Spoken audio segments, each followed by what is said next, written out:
Welcome to this series of interviews with remaining Chisenhale Studio's founding members. These interviews will form an audio archive illuminating Chisenhale Art Place's archive of photographs and is part of our commemoration of the 40-year anniversary of Chisenhale Art Place. In October 1980, a group of artists were granted guardianship of a derelict industrial building in Bow, East London by the London Borough of Tower Hamlets. In return for use of the building and cheap rent, the artists were charged with the repair of the building in order to create affordable individual artist studios, a dance space, gallery, and an educational program for the local community. The image on screen depicts those very early days in 1980, shortly after work had begun. This interview is with printmaker and artist and founding member Jon George. The image on screen is a piece of work by Jon called Hexham Abbey, and that was produced in 2020. The image on screen is a familiar sight to studio members. It is of the whiteboard just inside the entrance to Chisenhale Studios, used to post announcements and reminders of various studio matters. In October 2020, founding member Nigel O'Neill wrote a short note on this whiteboard commemorating the 40-year anniversary of the building's redevelopment by artists into studios. This then prompted Jon George in the neighbouring studio to Nigel to begin to transcribe his own memories of the sequence of events that led up to artists moving from Butler's Wharf on the South Bank at Bermondsey to 64 to 84 Chisenhale Road, forming Chisenhale Art Place. Jon has very kindly agreed to record his account of that time for the 40 years of Chisenhale Oral History Archive that has been developed this year. Going to read from my what I typed up and pinned up on the ground floor. And I might intersperse it with little comments. In 1979, there were over 100 artists occupying warehouses in Butler's Wharf. Butler's Wharf was full of warehouses and bridges going across the street. There were several big warehouses in Butler's Wharf. I was in W11. Richard Wilson was as well on a floor above me, and so was Ingrid Kermer. There were fires that were appearing in Docklands, and the fires seemed to be getting closer, mysteriously burning down at 4 in the morning, very predictably, and one assumed it was property developers trying to realise their investments. Actually, I wrote that down. We didn't know who was causing the fires. It was a mystery to us why these fires were happening. But in retrospect, we now know that it was deliberate. It was a deliberate thing for the investments to be realised, because they'd been empty and disused as warehouses and were occupied by artists and the like at the time. And we were paying a peppercorn rent. Much of the Docklands and the fires were getting nearer to our district, next to Tower Bridge and on the south bank of the Thames. Not far away was the Tower of London, on the other side of the river. One day I was talking to an architect on the floor of our building who wanted a studio, when the massive fuse box at the end of the corridor suddenly burst into flames. The fuse box was massive, and it was the sole responsibility of the electricians who had an office down the road, and they were in the employ of our landlords. Only they had access to the box, which was huge, and it was padlocked with big locks, and no artist could have got into it. The flames were big and were licking up to the wooden floor above. The building was an old Georgian one, and the structure was entirely built like an old ship of massive wooden pillars. It was obvious the building was going to burn down. My building was brick on the outside, but the entire flooring and the pillars that held up the floors on the inside were entirely made of oak. It was an very old building, very burnable. The architect knew what to do. He picked up a water fire extinguisher and pulsated the jet at the fire by repeatedly putting his finger on the nozzle so that the electricity from the fuse box could not come down the jet to him. He put the fire out in his prompt action and was the hero of the day. I don't think he ever got a studio, however. Somehow the fire brigade got to know about it and came about an hour later and completely drenched the whole of that floor and made a mess of that place.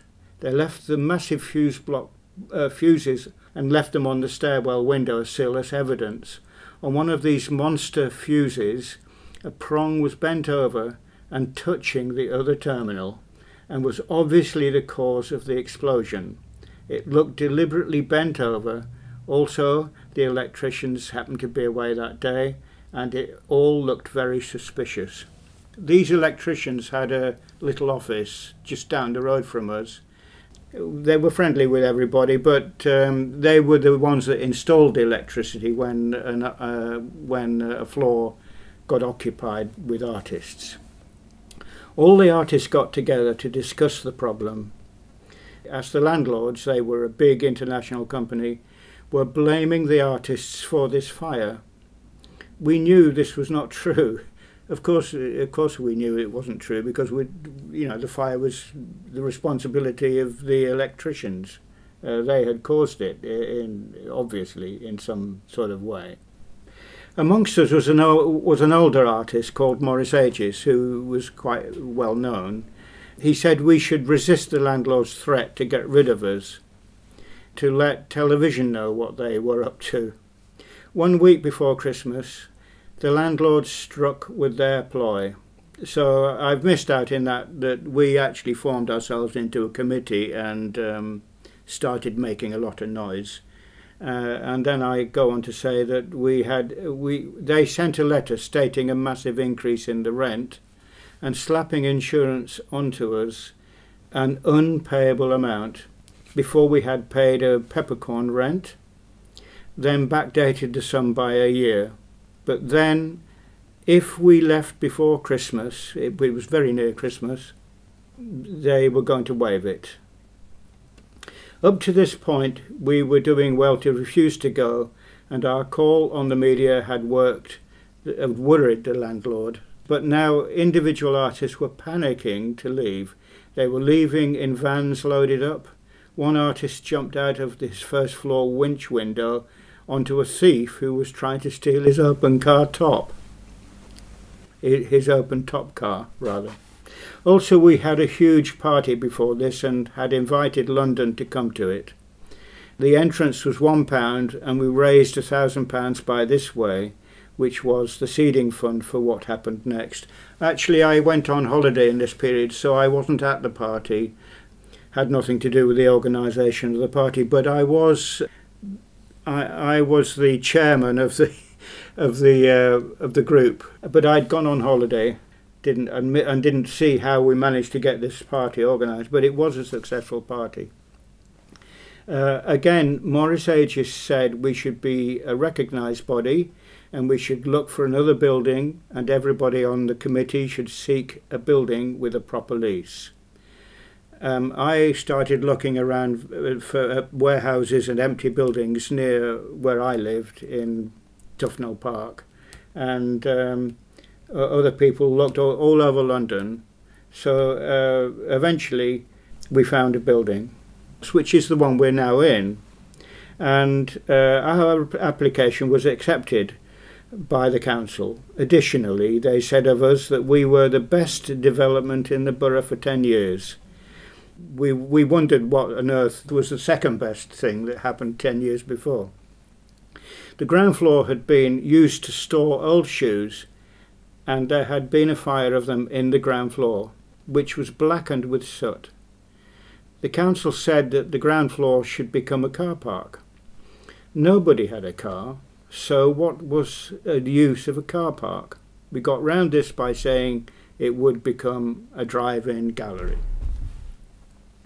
which it never did. Actually, you could get a car into the gallery, and it was the artist's gallery at that point. The building was founded as a veneer factory and was built by women. while their husbands were fighting in the Second World War. Each floor was just an empty space, and the studios had to be marked out by string. You had to be quick to claim your space. I was a bit slow and got a smaller space than I wanted. Much of the old glass in the windows was broken, and it was a mammoth job chipping it all out. We sought sponsorship from local industry. We got given by one company used glass which had images painted on them in black, and the images were sort of like Chinese designs painted on glass. That's why some studios may still have them in the windows. When the breeze blocks were delivered, we had to carry them up the stairs. We formed a static line of ourselves, each from the lorry, went inside and up the stairs. Each person stood on a step and passed the block to the next person. And this included women as well as men. We were all young. Eventually we got a conveyor belt that went up to the roof from the street. Then we handed them down from there, which presumably was easier for us to do. We got a cement mixer and asked the builder to show us how to mix cement. The machine was worked to death by the time we finished. All who wanted a studio had to build, and nobody was allowed to work on their own studio till all were ready, which doesn't happen anymore. It's actually quite hard to get the artists to do any building today.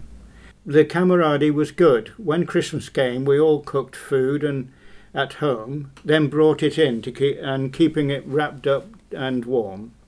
During the meal, we put on our improvised cabaret show. Ingrid Comer wore fishnet stockings, while Richard Wilson did his conjuring act of sawing her in half. I wrote a little play and asked Nigel O'Neill to act with me with Chris Maynard. Ian Chapman did stand-up comedy wearing see-through trousers. Tricia Austin, who's now left us, was our first chairwoman, and John Fuller, who still is here, the second. It was him that said we should have a board of directors. Maggie Chapman was our first administrator, and all these were artists. Maggie Chapman was married to Ian Chapman. By the time the studios were built and artists were using them, the electrics had been installed, but only on a very rudimentary level. A single cable taken from the ground floor intake room was laid out loosely on each corridor floor, and from this a line branched to the individual studios. When someone tried to boil a kettle, all the lights on that floor went out, and everybody on that floor popped out their heads exclaiming, "Who's put the kettle on?"